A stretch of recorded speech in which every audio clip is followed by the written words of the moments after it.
My opportunity will come. There is still... Oh no! Oh, that was silly. Towards the Tamburello chicane we go. Is it another move? This time we have the inside. This time we edge ahead. And oh, we get hit. Through the tunnel we go. We make it past. And I think there was a bit of contact. But...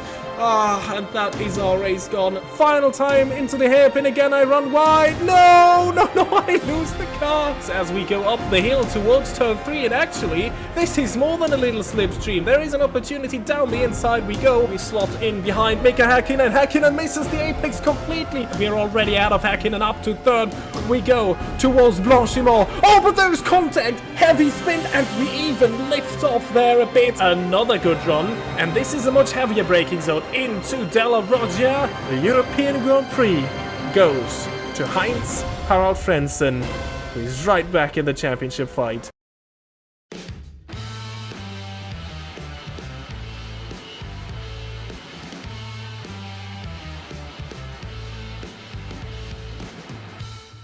Welcome to the grand finale of our 1999 Formula 1 season in Automobilista 2, where we are so close to making Heinz Harald Frentzen a world champion. It is promising to be one of those great Suzuka showdowns we saw so often in Formula 1 in the late 80s all the way to the early noughties. We took the lead of the championship with our win at the Nürburgring 2 weeks ago, but we are just leading on countback, which means we need to finish ahead of DC if we are both in the top 6 to win the championship. Now, quite often we saw a race-ending crash between the two contenders at this circuit, and in this situation, of course, we would win the championship if that were to happen, of course, were it not for the third contender here. Mika Hakkinen also still has the chance to replicate his 1999 championship success, but he needs to outscore both DC and me by 5 points, meaning he needs to win while both of us do not finish higher than third. In real life, this race was won by Mika Hakkinen, who sealed the championship that race, overtaking Adi Irvine in the standings after the McLarens worked together to stop a hard-charging Michael Schumacher, who is back for this race after his injury, who tried all that he could to assist Irvine to win Ferrari's first Drivers' Championship since 1979. Now, as for our race here today, the target is clear: win the championship for Frentzen and do whatever we need to achieve that. Well, and looking at the starting grid, it is already looking quite okay. We might only be starting P4, but that is ahead of David Coulthard, who is just behind us. Mika Hakkinen, though, is ahead of us, so we need to do a bit of work there to make sure he is not going to snatch it away from us. So, as you can see the rest of the grid now, it is time to go racing one last time this season. Fingers crossed, eyes on the lights, and reach for the big prize. This is the Japanese Grand Prix 1999. And here we are, waiting for the lights to go out at the Japanese Grand Prix 1999, and that has happened right now, and immediately I saw that I made a mistake in the intro. Actually, it is Coulthard starting ahead of us. Hakkinen is the McLaren behind us, so... as it stands right now, we need to get past DC to win the championship, because if we finish like we started, DC is going to snatch it at the final round of this season. So, through the S's we go, waiting for the first opportunity to attack him as we get very close to the rear wing of the Scotsman ahead. Ralf Schumacher somehow qualified second, and he is already helping his brother to an early lead, and into the second Degner corner we force our way by Coulthard. It is a daring move, it is a surprise move, but it has paid off, and now Coulthard has to defend the inside through the hairpin as Hakkinen is trying to get a look at making it past his teammate. Now, this is now fantastic news for us, because if we manage to get past Ralf Schumacher on this opening lap as well, the two McLarens will be held up behind him as already. Look at that. Michael is absolutely running away with it right now. Alongside Ralf, we go over the bridge. And now 130R Very quick corner. We lift a bit, and that allows Ralph through into the Casio triangle. We try to brake alongside. We are very late on the brakes. There is a bit of a flat spot on our front right. We almost run wide there, just keeping on the track. But Ralf Schumacher has the opportunity and uses it to get past us again. Now he is defending towards the inside into turn 1, lap 2 we go. Oh, that is not a good decision that I made there, to go towards the outside. I lifted very early there, and that allowed both McLarens through. And now it is Coulthard trying to get a look past Ralf Schumacher, and from having the opportunity to get a great advantage here in terms of the championship fight, we are now absolutely on the back foot behind both McLarens. And luckily for us, David stayed behind Ralf Schumacher for now at least. One overtaking opportunity is coming up with the hairpin. And oh, Hakkinen actually is going to the deep inside there. We watch it from the wide line there, and Hakkinen makes his way past his teammate, and he's going for Ralph already. We get alongside David now. Oh, outside line into Spoon. We back out of that, but try to get a good run on the long straight, which is coming up here. There is just enough room for us there on the outside. But now, oh, Ralph got a poor exit, gets in the way of David, and oh, that could be a very big move. Past all three of them, we try to go. Well, we're past two of them. Hakkinen's past Ralf Schumacher, and we are now as well up to the podium positions.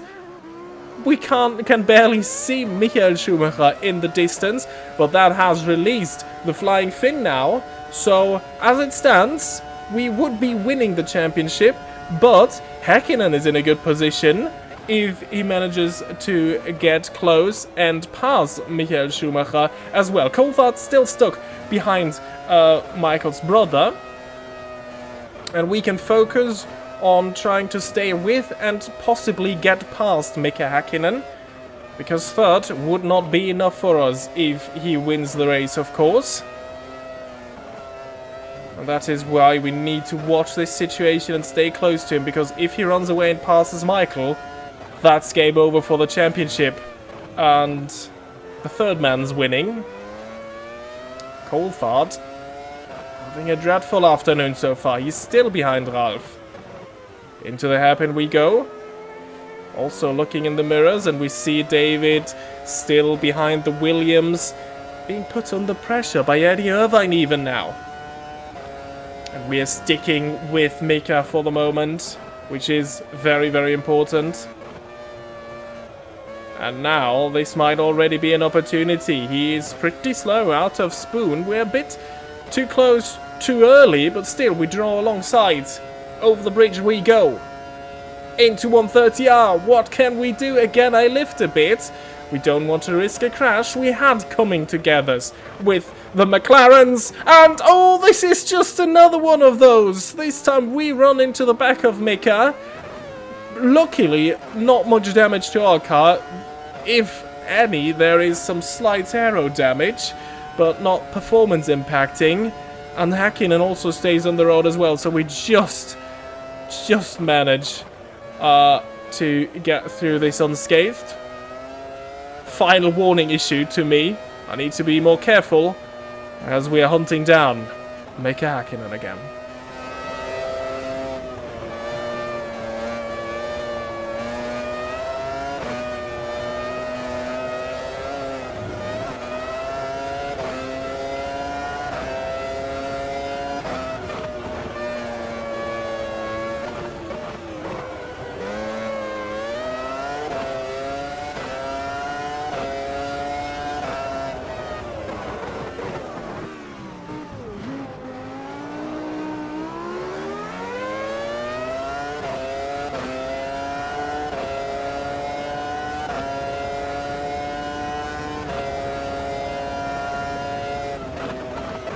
Well, this time we're a bit further away from him going into Spoon, but that should be good, because last time he got in the way of us, which meant we were not able to use our momentum out of that corner. This time, this is much better.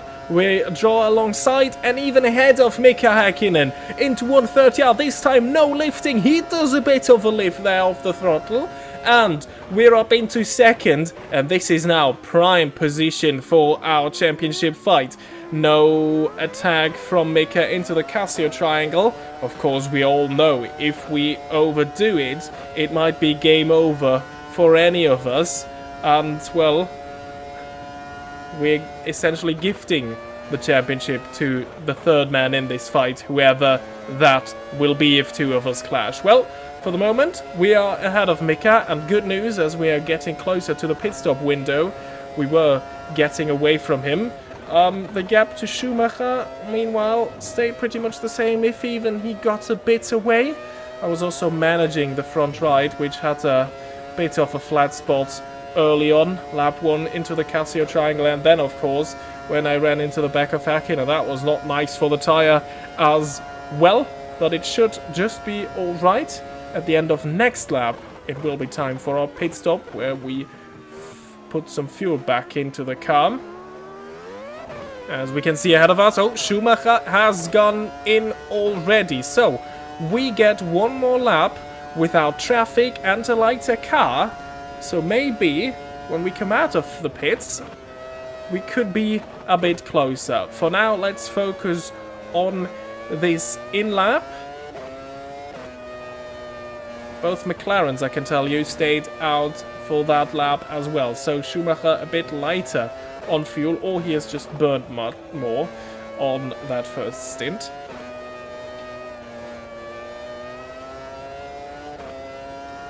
As we are trying to put that light car into use.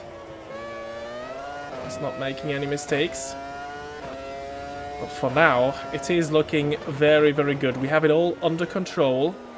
And soon we will have fresh tires, so that flat spot, that has been a bit of a worrying thing. You can even see it on the front right, visually. Yeah, we will have that issue solved. And then the second stint will be much shorter, so tires should not be an issue then anymore. Also going conservative on the fuel, which might be a bit of a longer pit stop, but at least that means we don't have to be concerned about saving anything, because the gap is quite big to Hakkinen. And, yeah, the fuel mileage is actually pretty good. So, let's go into the pits. Pit limiter on, no unnecessary penalty here. We don't need to take any risks right now. A safety car, of course, could always change the complexion of this race, and we might be vulnerable for anything should the McLaren stay out. But good news, as you watch my mirrors, there is Mika Hakkinen in the pits. And even better news, there is David Coulthard into the pits as well. So they're both in right now, and Coulthard just barely stops as we go out on the track already again. And look at that, Michael Schumacher has just passed us. We come out in fifth, as the Sauber of Alesi just slips through. And this is a bit of a worrying thing, because it might have been better to come out ahead of him, because now we might have to fight him. Because otherwise we might be losing time, and I feel like we're already losing time. Through the S's we go. And we had it coming together with Alesi as well already this season, Spa-Francorchamps. So be careful with him this time. Actually, back then, might have even been more of my fault, but down into Degner 2 we go. It is risky, but fine. But we already lost a couple of seconds, I think, to Schumacher, who was very close to us. There he is, but I overdo it into the hairpin, and that is very, very bad. I have to spin the car around again. I lose the position to Alesi again. Gets in the way of the Williams of Zanardi when rejoining, but oh dear, that has cost us time. The only good thing is that we know the McLarens are still quite far behind us. But any chance to fight for the win here, that might have blown it. And remember, it might still be on for the Constructors' Championship, for P2 at least. We're just a handful of points behind Ferrari. Schumacher scoring the maximum 10 now. For P2 we would only get 6th. Well, at the moment we're 5th, but this will change as we blast past the pit lane, where I think now everybody else should be in. And yes, they are, as we move back up into P2. And now the main focus is don't spin again. Keep it clean, keep it on the track. And we should have this championship in the bag, if not for any unforeseen interventions. So no risk. Just cleanly drive this one to the end. But I can tell you, I'm very scared of the hairpin because I did not know what I did wrong or differently to the laps earlier. So this made me feel very insecure when I was approaching the hairpin again. And you will see it. Down into first we go, and I think that was the issue, as again I half spin the car. So from now on,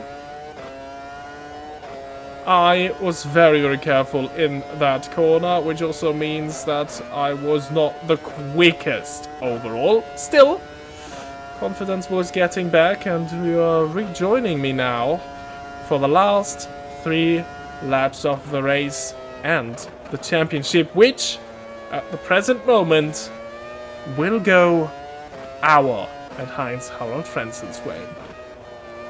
Let's just enjoy these last laps while I was actually catching up to Michael Schumacher. Maybe I could still help Jordan to second in the championship. It all depends, of course, where Irvine and Hill are. But still, there is an opportunity.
Well, 1.5 laps, bit over 1.5 laps to go.